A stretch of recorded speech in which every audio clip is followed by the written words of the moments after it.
Industries में capacitor bank का use क्यों किया जाता है? इंडस्ट्री में कैपेसिटर बैंक का use mainly power factor improve करना या इलेक्ट्रिकल सिस्टम की एफिशिएंसी बढ़ाने के लिए किया जाता है। पावर फैक्टर इम्प्रूव करना यानी इंडक्शन मोटर कंप्रेसर और पंप रिएक्टिव पावर लेता है।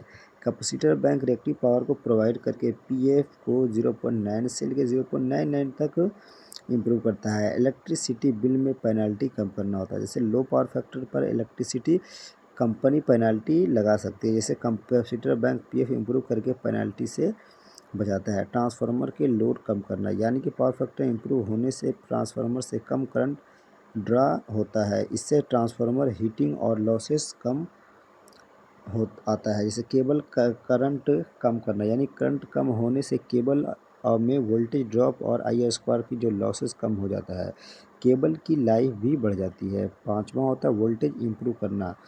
कैपेसिटर बैंक वोल्टेज को स्टेबल रखने में मदद करता है, जिस खासकर हैवी लोड के टाइम। मोटर परफॉर्मेंस इम्प्रूव करना यानी मोटर के को बेटर वोल्टेज मिलता है, हीटिंग कम होती है और एफिशिएंसी इम्प्रूव होती है। सिस्टम लॉसेस कम करना यानी रिएक्टिव करंट कम लॉसेस में